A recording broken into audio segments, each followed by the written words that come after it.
Hoy en Leyes Pop nos sumergiremos en una joya del cine mexicano que destapa con humor negro la corrupción, el poder y los dilemas éticos en un pueblo olvidado. Prepárense para un debate candente sobre política, legalidad y cultura pop que les hará reflexionar. Así que comenzamos.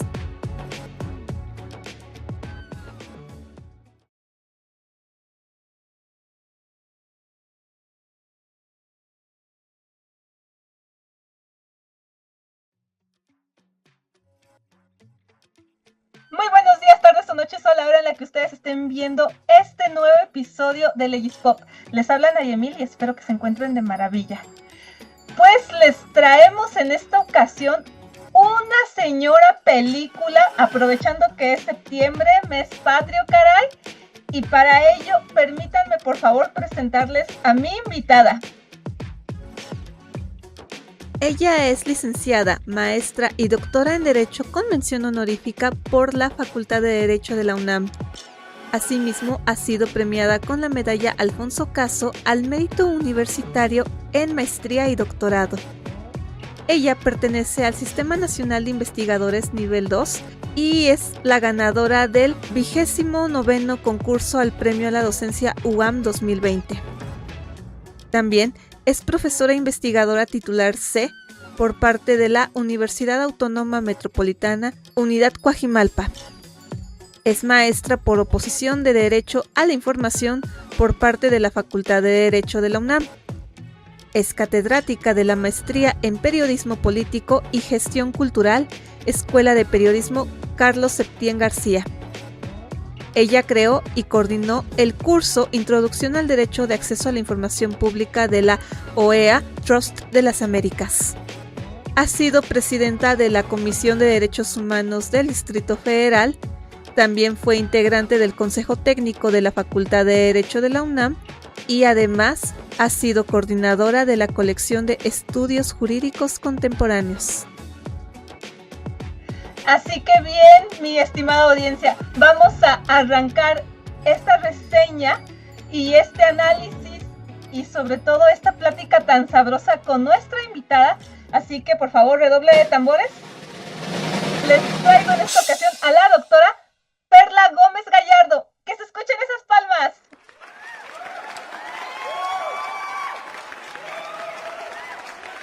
Buenas noches, doctora, ¿cómo ha estado?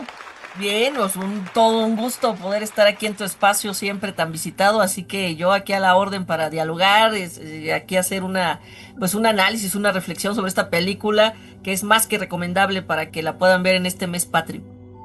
Así es, y en esta ocasión el señor peliculón que traemos para homenajear a nuestro país, a nuestro mes patrio, es, otra vez redoble de tambores, por favor, La Ley de Herodes.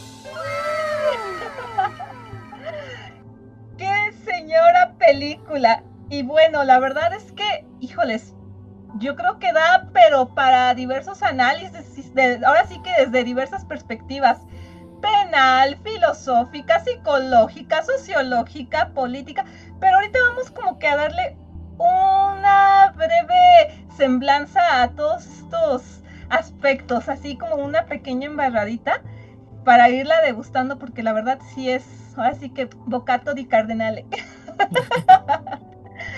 Así que, bueno, doctora, me gustaría para ir calentando motores preguntarle, teniendo en cuenta ahora sí que el contexto bajo el cual se desarrolla esta cinta, bueno, también hay que tener en cuenta la dirección en este caso, y todos estos detalles tan técnicos, pero ya entrando en materia, me gustaría preguntarle, ¿cómo refleja la película el concepto de Estado como botín y qué paralelismos podemos encontrar con la política actual en México y en general en la América Latina, por favor?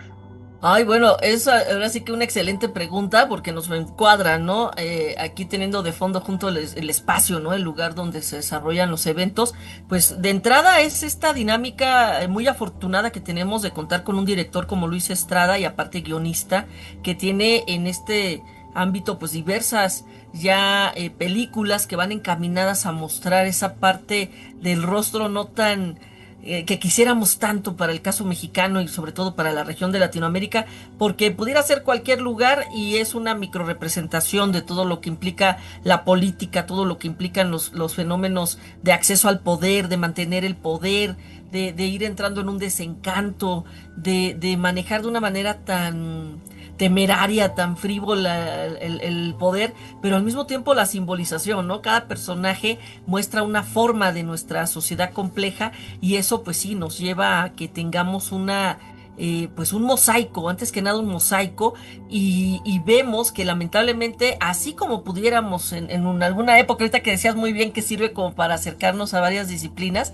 en el caso de esta película puede ser una excelente técnica pedagógica para enseñar teoría política, para enseñar cultura de la legalidad, para enseñar todos los aspectos que en otra época eran leer la literatura latinoamericana, Augusto Roa Bastos con Hijo de Hombre, Gabriel García Márquez con El Otoño del Patriarca para entender la dictadura, y aquí es más bien el desencanto y la forma ya arbitraria, no tanto de una anarquía, sino de un caos, de una manera en la cual, y sin embargo, se mueve, ¿no? Entonces, bueno, de entrada, Damián Alcázar, que ya es un referente en el cine mexicano, personajes profundos, el queridísimo y ya fallecido Pedro Armendáriz Jr., pues sí, esta pues dinámica de manifestar con tal claridad, donde podemos poner ahí el rostro de cualquier político contemporáneo y lamentablemente ni siquiera de colores, o sea, no es un tema de partidos, es un tema de actitudes, es un tema de sistema, de que el propio sistema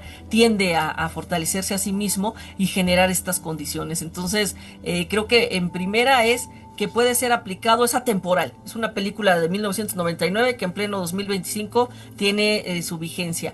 Por otro lado, los personajes los podemos sustituir en lo que implica cada uno de los roles en la sociedad, porque mucho de lo que lamentablemente luego pues literal criticamos, nos confronta de por qué un sistema está de esta manera, por qué un político actúa de tal otra, es también la tolerancia y los otros roles sociales que tenemos en esos espacios, que dice, bueno, ¿y por qué se permite? Pues porque finalmente como buen sistema, cada quien tiene una función y eso hace que se reproduzca, pero en un esquema de antivalores. Es muy curioso, porque si no hubiera la complicidad, no se lograrían estos sistemas. Y mire que usted acaba de decir una palabra que me resonó demasiado, que creo que es fundamental para entender esta cinta, que es el antivalor. Lo que nos llevaría aquí a un punto muy delicado, que es el inherente a la ética, a todos los dilemas éticos que se pudieran presentar. Porque, a ver, usted bien lo comentó ahorita que esta película sí refleja la realidad de un partido político en ese contexto histórico, y también hay que atender también a nuestro contexto histórico real en el México de los años 40 y 50, porque más o menos está sobre todo ubicado en los 40, pero al final de la película como que se entiende que ya pasó ahí un tiempo considerable. Que por cierto, esta reseña está llena de spoilers, así que vayan a verla. Sí. Pero ahora sí que otra vez retomando este punto de los dilemas éticos, observamos un descenso, si me permite esta expresión, un descenso a la locura del protagonista, ahora sí que de Juan Vargas, porque él pasa de ser tal cual un hombre con ideales, con buenas intenciones, a convertirse en un político pues corrupto. Y vamos, ahora sí que el título de la película lo dice todo. Ahora sí que es parte de un refrán que es súper conocido aquí en México, ¿no? Entonces me gustaría preguntarle, doctora, ¿qué momentos clave de la película para usted muestran esta transformación de carácter moral?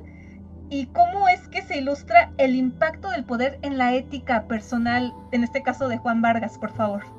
Sí, bueno, lo dices y lo dices muy bien, esta parte del desarrollo del personaje, ¿no? Hasta que si lo quisiéramos manejar desde una visión trágica, ¿no? De lo que se hacía en la literatura griega, es cómo va el héroe, cómo se convierte en antihéroe y cómo termina siendo una tragedia.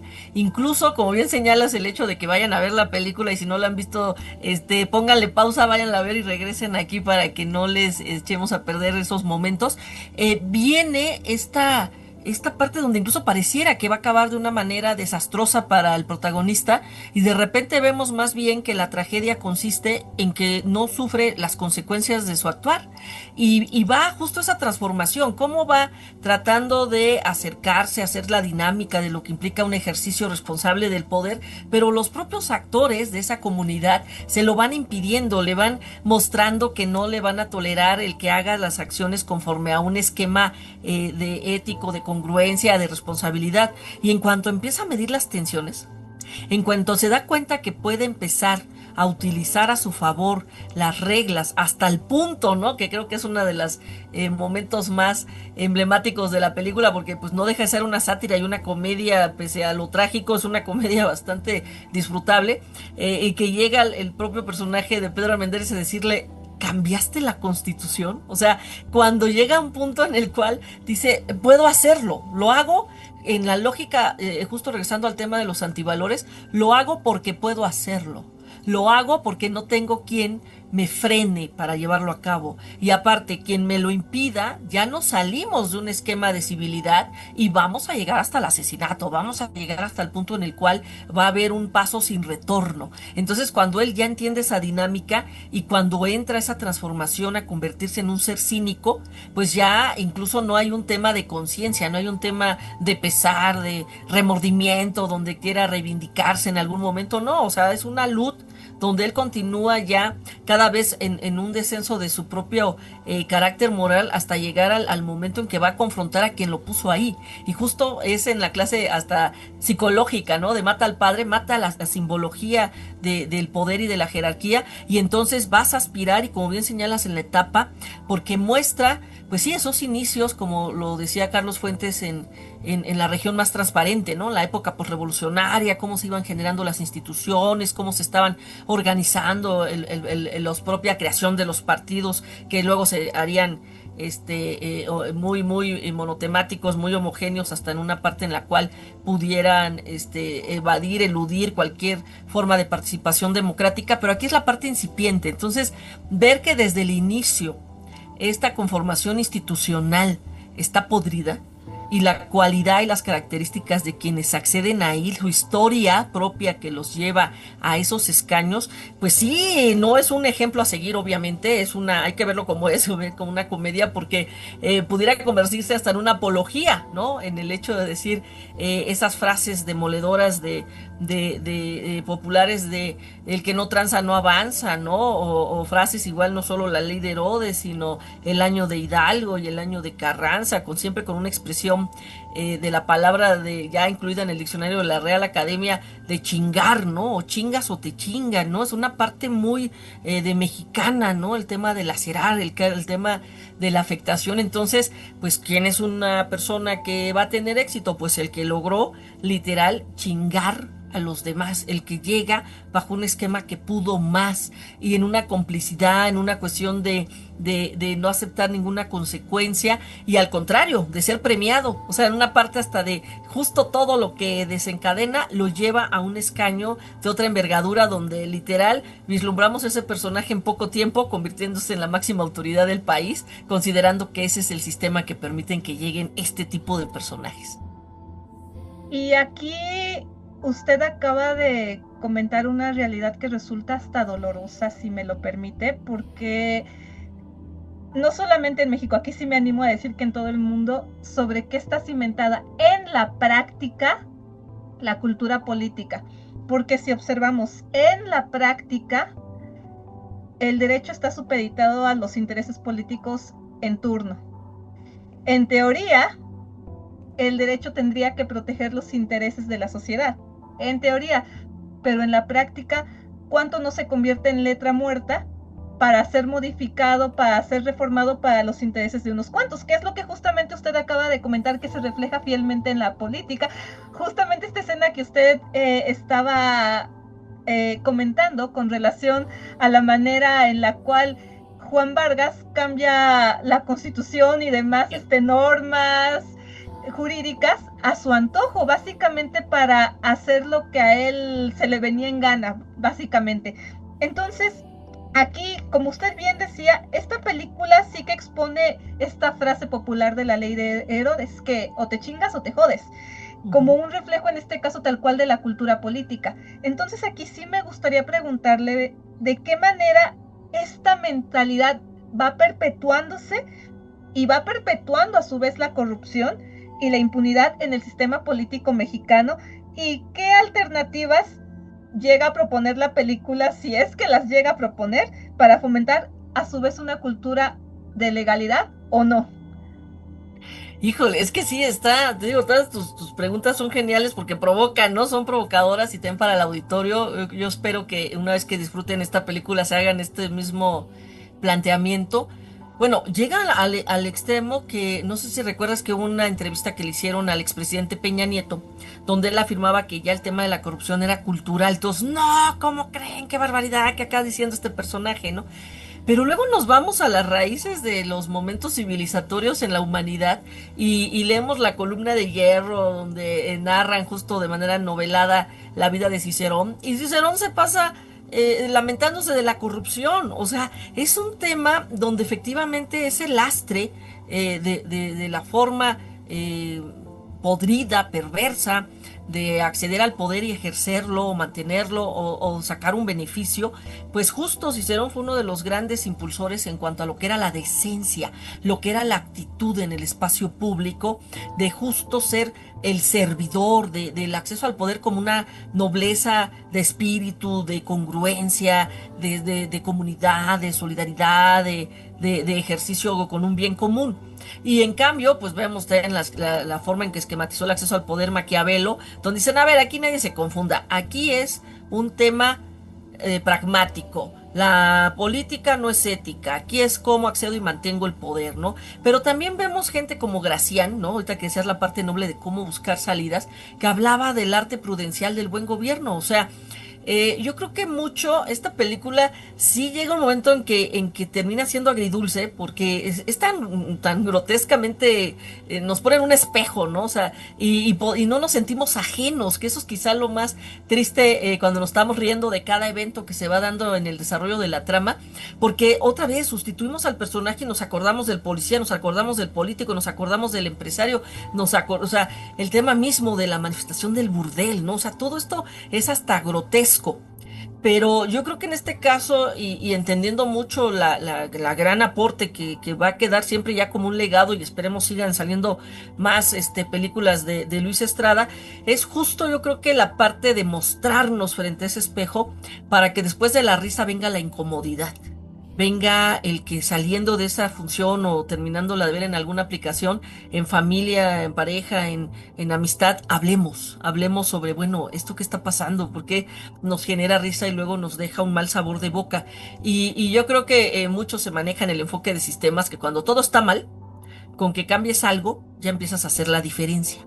Entonces, yo creo que aquí siempre es la parte de, a ver, para que haya un corrupto tiene que haber alguien que corrompe, quiere haber que alguien que tolere, quiere haber alguien que auspicie, ¿no? Entonces, ¿cómo romper, ¿no? En algún momento ese círculo vicioso y empezar por uno mismo, el hecho de decir, no nos prestamos a, no participo de, no tolero y a veces pues también, siendo honestos, pues no podemos inmediatamente llegar a un punto de confrontar y lograr un cambio inmediato.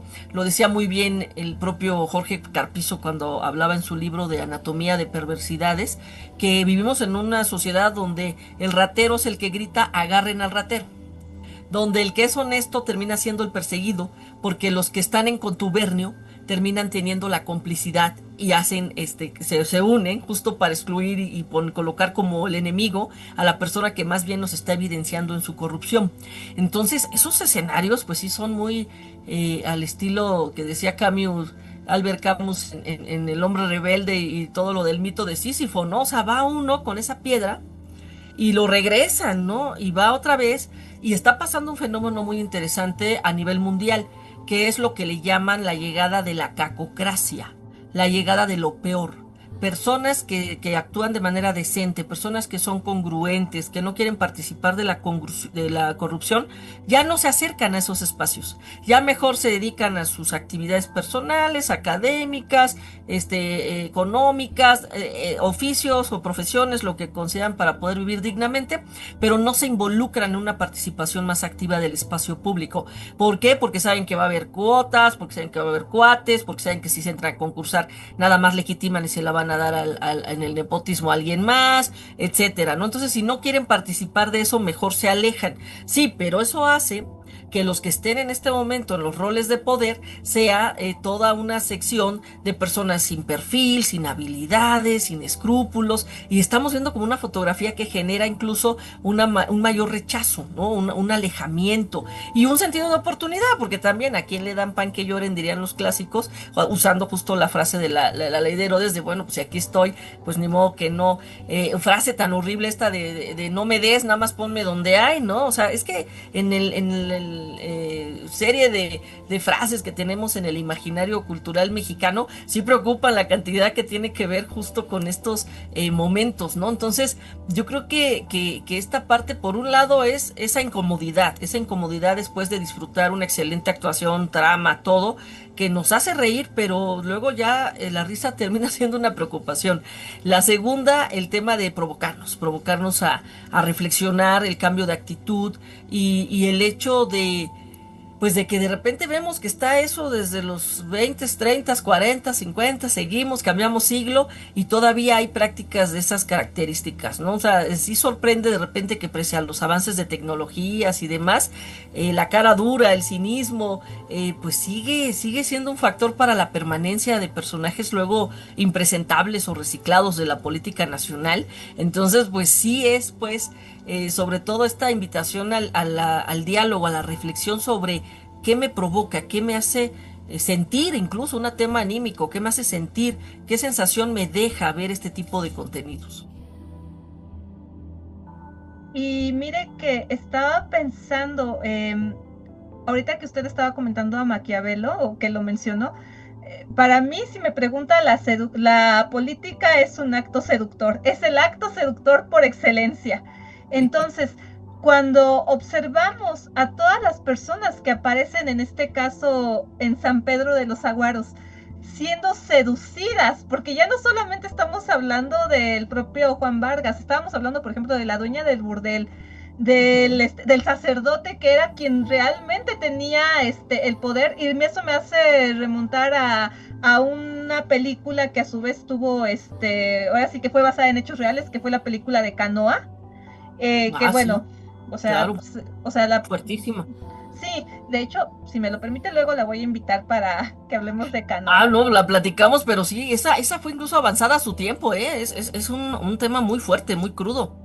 Sí, y fíjese, también digo que justamente en esta escena se refleja un poco toda esta cuestión que se ha dado siempre de que la política siempre va a mandar al derecho, pero también se apoya de otras áreas, como lo puede ser la economía y demás. Y de hecho eso queda reflejado precisamente en la película, en una parte en la cual todos los personajes importantes de San Pedro de los Aguaros están cenando, que básicamente eran las personas que tenían alguna profesión o que aportaban económicamente con algo, que estaba que el cantinero, que la esposa del doctor, el mismo doctor que era como el disque personaje subversivo, que también a su vez tenía basura debajo de la alfombra. Es decir, ahí nadie se salvaba, todos tenían ahora sí que sus cosas, sus demonios, como luego dicen coloquialmente.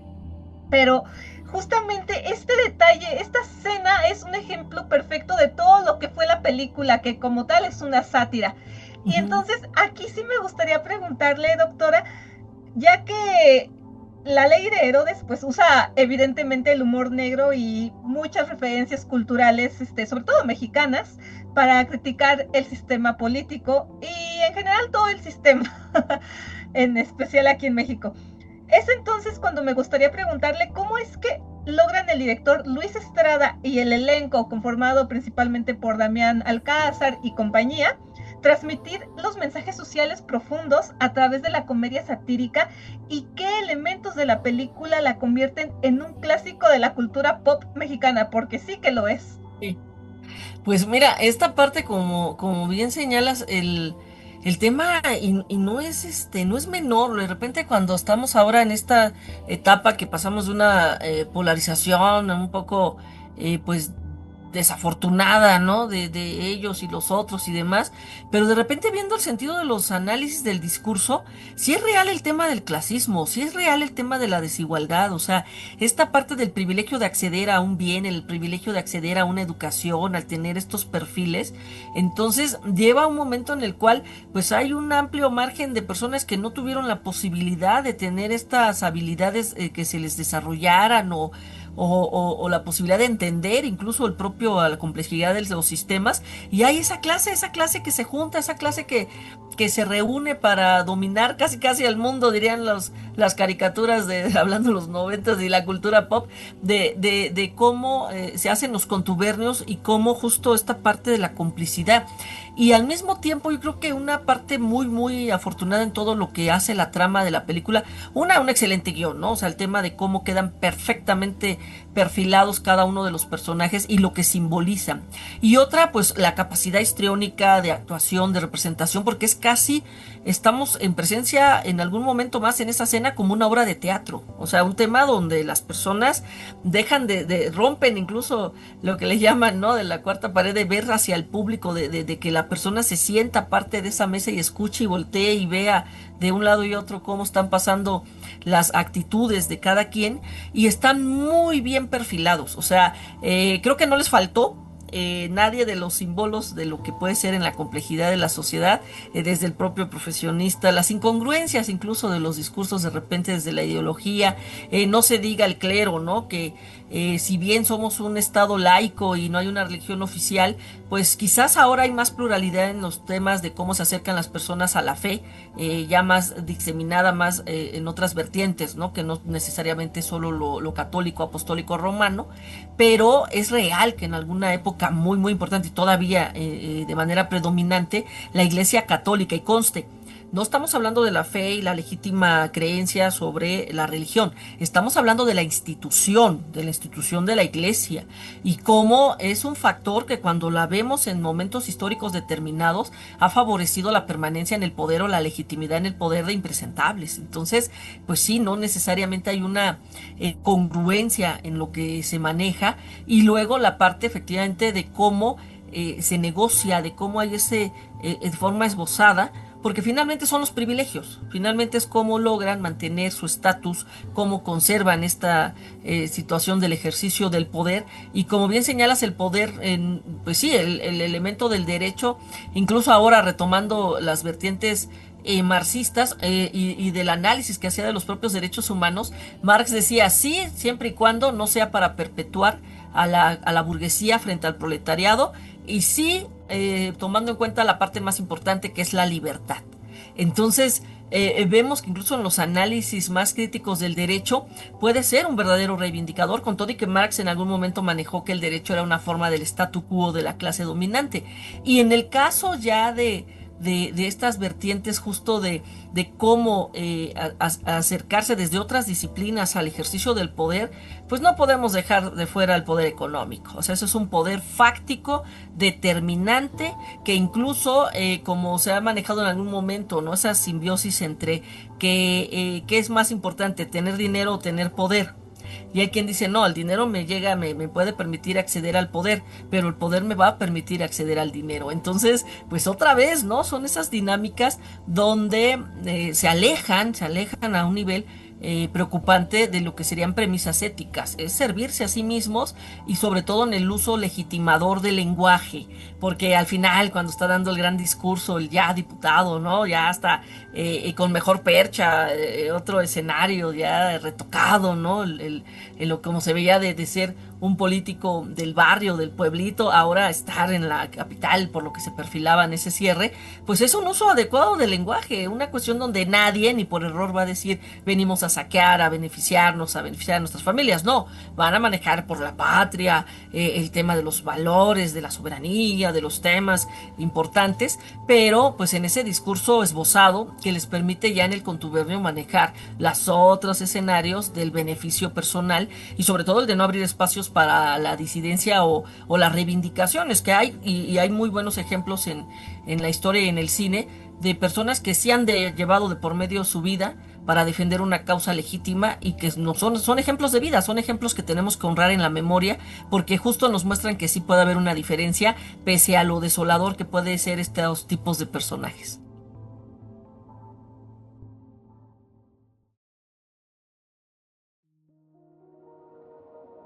La ley de Herodes, dirigida por Luis Estrada, es una sátira mordaz que desnuda la corrupción política en México a través de la historia de Juan Vargas, un hombre común convertido en alcalde de un pueblo olvidado que es San Pedro de los Aguaros. Lo que comienza como una oportunidad para cumplir ideales termina en una espiral de abusos de poder, sobornos y traiciones, reflejando la célebre frase: o te chingas o te jodes.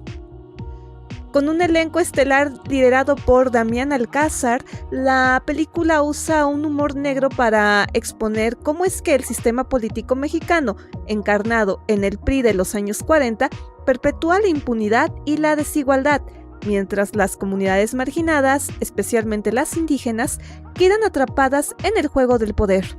Así es que, hoy en Leyes Pop, vamos a homenajear esta película por su relevancia social vigente, ya que su crítica al clientelismo, la falta de Estado de Derecho y la corrupción resuenan todavía, si no es que aún con más fuerza que antes, en los desafíos políticos y sociales de México y América Latina.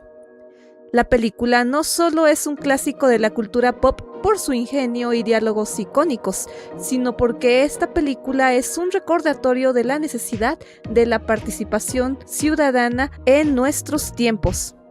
Así es que, ahora que estamos en septiembre, mes patrio, elegimos esta película porque nos va a invitar a reflexionar sobre la identidad mexicana, el legado de nuestras instituciones y la lucha por ser un país más justo.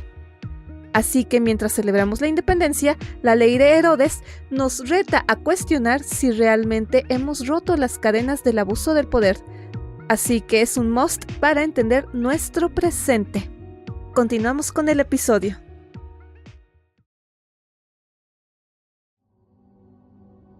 Y mire que ahorita usted estaba atinadamente comentando esto que es inherente a la sátira, la manera en la que se van reflejando no solamente los poderes políticos, sino todos los demás. Sobre todo, yo creo que el clásico por excelencia, que es el poder económico. Ya ven que dicen por ahí que dinero mata carita, dinero mata verbo. No por nada lo dicen. Desgraciadamente, en la realidad, eso pesa demasiado. Entonces, aquí por un lado vemos cómo es que, y me quiero detener también en esta parte de la escena de la mesa, porque también se hace hincapié, en las personas que no están, porque ahí se reflejaban todas las personas que sí estaban, que como reitero, eran aquellas que tenían, a pesar de que era un pueblo muy humilde, pues todas aquellas que digamos tenían, es feo lo que voy a decir, pero aquellos que tenían asegurado sus 3 comidas. Sí, qué horror. Sí, pero ¿qué pasaba con todos los demás? Porque allí se daba a entender en la cinta que de hecho que esta cinta se desarrollaba bajo un contexto indígena.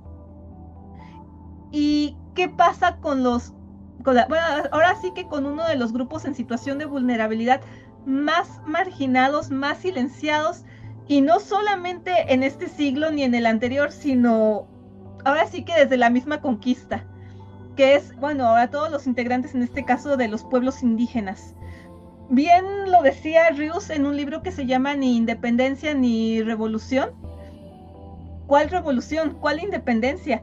Porque realmente ahí en estos conflictos armados, en la práctica, si uno lo ve, y él lo describía, lo dibujaba, mejor dicho, de una manera muy, pero muy, muy exacta, cómo es que un grupo de poder se peleaba por el poder con otro grupo, ahora sí que intereses contra intereses, que los criollos contra los peninsulares, luego liberales contra conservadores, luego que unos contra otros, y ahora sí que, ¿y los indígenas dónde quedaban?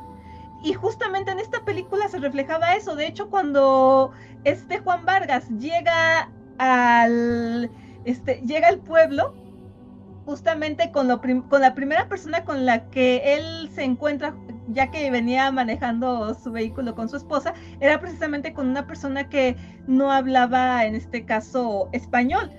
Estaba hablando el idioma originario de esa zona. Pero como lo decía, aquí solamente por mostrarnos un pequeño ejemplo, no había participación ciudadana reflejada ahora sí que ahora sí que por este grupo poblacional.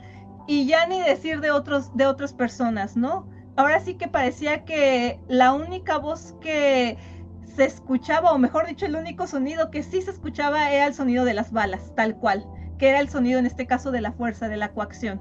Entonces, aquí ya entrando en este punto inherente a la participación ciudadana, sí, como lo venía diciendo, la película va mostrando un pueblo marginado, donde los habitantes, ahora sí que, como lo vengo diciendo, en su mayoría indígenas, van enfrentando múltiples abusos de poder.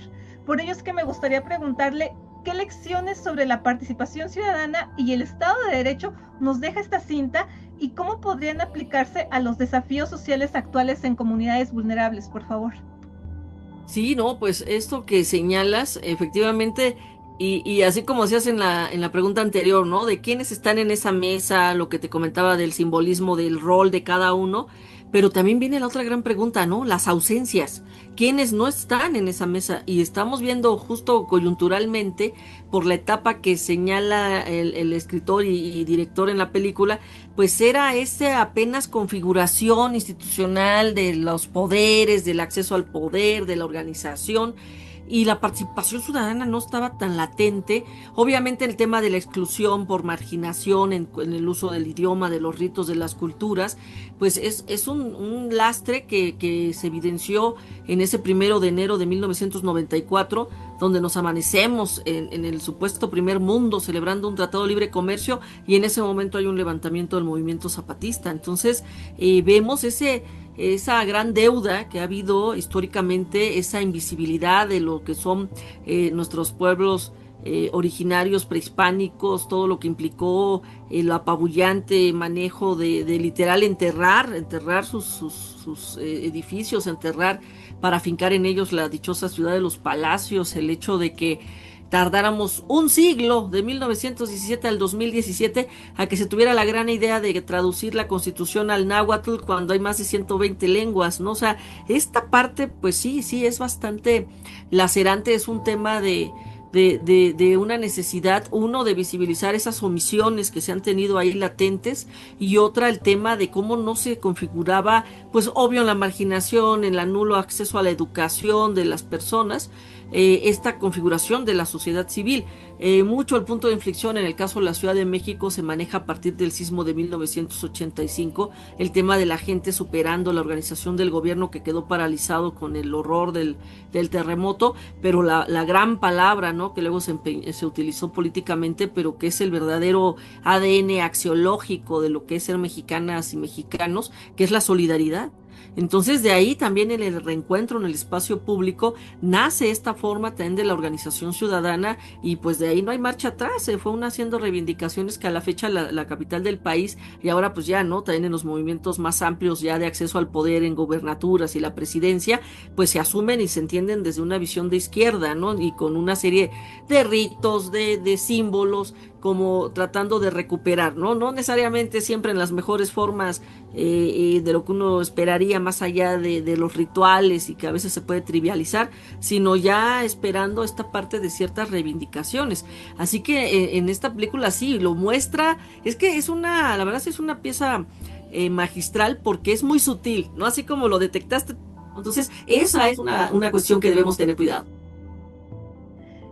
Y mire, doctora, este punto que usted estaba tocando me hace pensar en lo vulnerables que somos y también en lo unidos que somos como país.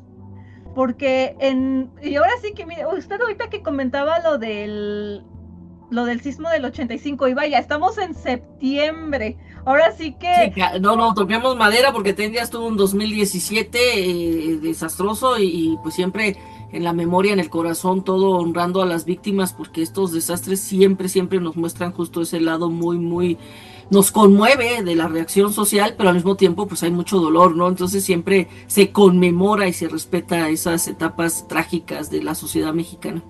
Sí, y es que además, por un lado, se reflejaba, como usted bien lo dijo, la unión de toda la ciudadanía, pero también por otro lado se observaban las deficiencias que habían Sí, de por, la ahora respuesta. sí que por otros lados, ¿no? Desgraciadamente. Y creo que esto se puede ir, observando en otras esferas, en otros ámbitos, en este caso de la vida. Y de hecho se va reflejando incluso en los diversos elementos que van apareciendo a lo largo de la cinta. Aquí voy a decir algo que es sumamente escabroso y me voy a detener en este punto que es el de la casa de, bueno, el burdel tal cual, que evidentemente eran actos delictivos, sí, pero cómo lo tenía normalizado. Ahora sí que todo lo que se llevaba a cabo en esos lugares, ¿no? E incluso la manera en la cual el propio Juan Vargas hasta ya después era, ya no puedo decir cliente porque para ello tendría que haber pagado, no, tal cual era consumidor. Ahora sí que devorador tal cual, depredador. Y Ujú, no solamente en este caso con las mujeres a las cuales tenían explotadas, claro. sino realmente ya explotaba todo lo que se dejara para él, según, bajo su locura, consumir. ¿Por qué? Porque ya le quitaba al cantinero, le quitaba bueno, como lo decía, ahora sí que a la proxeneta, le quitaba una parte que de plano sí me dio coraje, o sea, dentro de que casi toda la película me dio risa, una que sí me dio muchísimo coraje, bueno, dos partes que sí me dieron mucho coraje, una, la muerte de Filemón, y la otra, cuando él le cobra los impuestos a todo ser sintiente, básicamente. Porque si se acuerda, hacen fila y le cobran impuestos al niño, al adulto, Sí, no, no, al no, ya borrego. desbordado. Sí, y la manera tan simbólica en la cual él al final tenía oculto su dinero. Y lo tenía oculto precisamente en ese compendio legal. Y a final de cuentas nadie sabe para quién trabaja, porque el dinero ya ni siquiera fue para él, fue para su mujer, bueno, para su esposa, y también para el gringo que estaba allí. Que qué curiosa manera de también satirizar lo que pasa. Ahora sí que cualquier parecido con la realidad es mera coincidencia. Entonces, aquí ya para ir concluyendo, doctora, me gustaría preguntarle cuál es su reflexión final sobre esta cinta, sobre su mensaje y qué lección principal le deja a usted esta sátira para el México de hoy y cómo cree que esta crítica puede inspirar a la audiencia a ir repensando nuestro sistema político y social, sobre todo en este mes patrio, por favor. Sí, no, pues lo señalas también esta parte tan fuerte, ¿no? Ya no dejando nunca, yo creo que nos toca a nosotras también que siempre en cualquier reflexión hagamos una transversalidad de género, una perspectiva de género, pues aquí vemos una normalización del trato de personas, o sea, el tema de los roles femeninos en la película también es demoledora, ¿no? El tema de la propia dueña del burdel, el manejo ya arbitrario, burdo, que llega a ser del moche, ¿no? Tal cual el moche institucionalizado, el manejo de los impuestos, pero de una manera grotesca, explotando más al que menos tiene, ¿no? Siempre esta parte en las desigualdades de cargársela más al que menos tiene. Entonces, pues sí, yo creo que primero la invitación es a que no queden en el olvido estos ejercicios cinematográficos, es no solamente el arte del cine, sino lo que es la función del cine. Hoy día que estamos viendo también que está el Festival de Cannes y que se están dando presentaciones muy importantes de denuncia a través del cine de lo que está pasando en Israel y Palestina. Mucho lo que dicen las cineastas, en este caso directoras, es que el cine es para eso también. El cine es una forma de denuncia, el cine es una forma que no se olvide. Entonces, en este caso que logran de manera magistral para que no haya una cuestión de, ay, te voy a negar una demanda, te voy a censurar porque hablaste de mí. No, estoy haciendo, como bien señalas, una sátira y hay cada quien que se ponga el saco, ¿no? Pero yo creo que lo importante de estas películas es su pedagogía.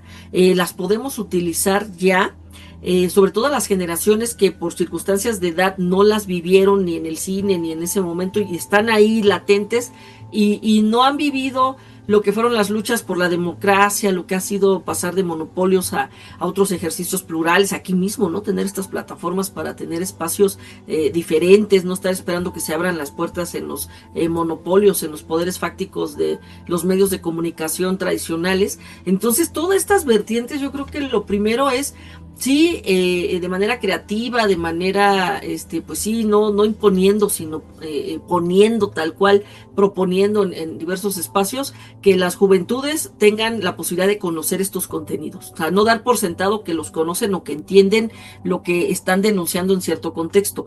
Lo genial de las obras que terminan siendo clásicas es que son atemporales. Entonces, pues patéticamente ya un joven, una joven que en este momento vea esta película, a lo mejor no le va a significar lo que nos significó a nosotras en otro momento histórico, ¿no? O qué rostros le pusimos a los personajes, pero te apuesto que ellos que se acerquen a ver la película, le van a empezar a poner rostro y apellido diciendo, este es como tal, esto es como en su contexto, en su momento. O de cuestiones que digan, ¿a poco eso pasaba, no? Que se sorprendan, espero para bien de que ya no lo vean que así sea, o que digan, oigan, es que esto sigue estando, ¿por qué no se ha cambiado, no? Entonces, yo creo que el primer reto es que estas obras no se pierdan en el olvido de ya N cantidad de contenidos que vemos ahora para los jóvenes, en todos los ámbitos educativos y del espacio público. Otra es hacer, pues, justo este análisis. Yo creo que lo decíamos en otro momento al inicio de la plática, que lo valioso de estos contenidos es que no te puedes quedar ajeno. Terminas de verlo y como bien señalas ahorita que decías, esto me enojó, esto me gustó, esto me preocupó, esto sí me dio risa, ¿no? Entonces, tú misma que vives y que experimentaste igual, en mi caso, al tener el privilegio de poderla apreciar de nueva cuenta a razón de esta plática, dije yo, no, es que es una joya, o sea, es una joya de guión, de actuaciones, de ambientación, todo lo que quieras en cuanto a lo que implica la técnica y el rigor cinematográfico, pero lo más valioso es lo atemporal y el tema de la provocación, lo que nos va a dejar una vez que la apreciemos, y el que sí nos toca en muchos y otros contenidos cinematográficos ponerlo sobre la mesa para que a su vez estas personas que en su momento no vivieron esas etapas, no tuvieron el momento por la edad de cuando se estrenaron, las vean hoy y digan, siguen vigentes. Yo creo que por ahí puede ser una vertiente muy interesante. Y fíjese que ahorita que comentó eso, yo me acuerdo que estaba muy chica cuando estaba estrenándose esta película en el cine. A mí me tocó muy chiquita, a propósito de la época en la cual se estrenó esta película, a mí me tocó muy peque el cambio de poder. Y recuerdo cómo yo pues no sabía nada de política, pero sí veía que los adultos, y lo voy a decir así tal cual, yo veía que los adultos decían, es que ahora sí se viene el cambio. Pues se vino el cambio nada más de partido político, porque como se observó en la película, pues también se cambió de presidente municipal porque iba a entrar un interino y después iba a entrar otro interino, pero pasó algo significativo, algo sustancial dentro del pueblo, no, el pueblo siguió igual. Y yo de lo que he visto de ese momento cuando estaba pequeña hasta el día de hoy, pues no, tampoco he visto, por desgracia.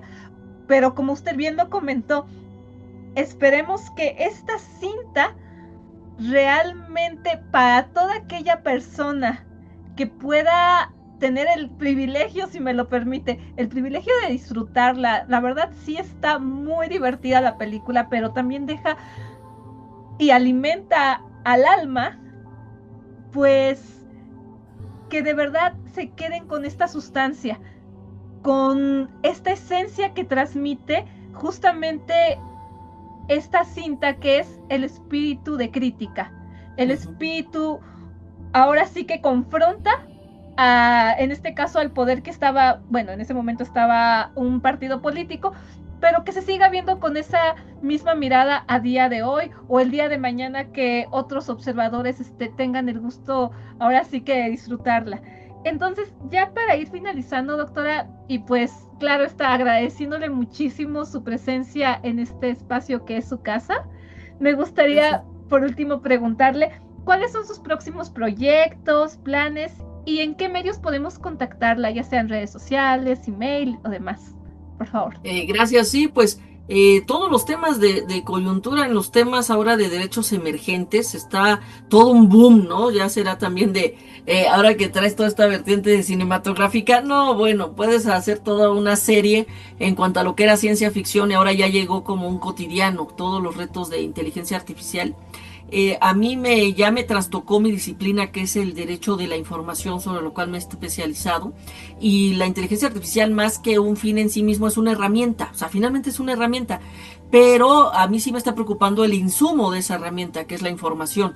Así que nos obliga a reflexionar ahora sobre indicadores, sobre aspectos mínimos en esta tardía regulación que aún no llega a Latinoamérica, pero que ya llegaron las plataformas y las opciones para la utilización de estas tecnologías. Entonces traigo esa vertiente un poco de explorar, actualizando los clásicos mismos de la disciplina. No es descubrir el hilo negro, sino ponerlo sobre el radar ahora para unas nuevas reflexiones, todos los temas de las nuevas tensiones de la libertad de expresión y estas tentaciones de la censura, en el manejo de censura previa, el cómo se está utilizando ahora la violencia política de género, que tanto costó como una reivindicación, como un manejo ahora para censurar a periodistas cuando se trata de mujeres políticas a las que se les está cuestionando. Entonces estamos viendo nuevos temas, digamos, en cuanto a tentaciones, pero siguen siendo los clásicos. Por eso siempre la invitación a quien amablemente nos ve, nos escucha, a que siempre se acerquen a la lectura, a la reflexión. Siempre nos va a aportar algo. Los clásicos por eso son siempre los que son dignos de repetirse, dignos de imitarse. Entonces estoy en esa dinámica más de pues acercándome a lo básico, y sí reencontrándome con la filosofía desde el aspecto más noble, desde el aspecto de la dignidad. Hay mucha literatura bella. Ya estoy, siempre he sido nihilista activa en la parte posmoderna, pero estoy acercándome a autores más nobles de ciertas vertientes, porque como que justo hace falta reforzar en nuestras formaciones y compartirles obviamente a quienes tenemos el privilegio de enseñar, que hay esas otras modalidades que les pueden dar luz, que les pueden nutrir, porque literal te nutren. Entonces estoy en esa vertiente, y pues en redes, la verdad, ni por error tengo Meta ni Facebook, porque leí la cláusula de confidencialidad, pero tengo X, antes Twitter, que es @tpdi, de mi proyecto Todos por el Derecho de la Información. Ahí con todo gusto pueden seguir, ahí difundo sobre todo pues información académica, y pues para ustedes siempre abiertas a lo que nos toca hacer desde el privilegio de la academia, que la verdad siempre agradezco tanto mis dos casas, la UNAM y la UAM, donde hago con plena libertad mis ejercicios académicos, y pues el gusto de coincidir y encontrar personas tan valiosas como tú, que de manera destacada también tuve el privilegio de conocerte en el posgrado. Así que pues qué mejor que estas sigan siendo las coyunturas y los caminos que se encuentran en estas dinámicas tanto académicas como sociales. Así que pues de nueva cuenta te agradezco encarecidamente este espacio que me das, y yo encantada de participar en este y otros más que se vayan abriendo. Pues le extiendo la invitación para Canoa, porque Canoa no debe ser olvidada. Exacto. Con gusto, ya te tomo la palabra. Pues bien, ahora sí que le agradezco muchísimo, pero muchísimo que haya aceptado venir. Entiendo también su agenda, y de verdad que para mí es un placer tenerla aquí, y bueno, que hayamos degustado de esta película, porque a final de cuentas, como bien lo dijo usted, tenemos que quedarnos con ese mensaje y hacerlo trascender sobre todo. Perfecto, sí. Pues bien, mi estimada audiencia, les agradezco muchísimo que hayan llegado hasta este punto. Y sin más, si este podcast les gustó, les agradeceré muchísimo que me apoyen con sus pulgares arriba, que comenten y que compartan este material con todos sus contactos en sus redes sociales. Y ya que andamos en esas, síganme en mis propias redes sociales que van a estar apareciendo en pantalla en estos momentos. Y también sigan las de mi invitada, por favor. Suscríbanse a este espacio o denle clic a la campanita para que YouTube les notifique cuando subo nuevo contenido, o en su caso háganse miembros para que pueda seguir creando más contenido como este. También les quiero dar muchísimas las gracias a ustedes por haber llegado hasta este punto, y espero que tengan un excelente día. Hasta la próxima, nos estamos viendo. Bye.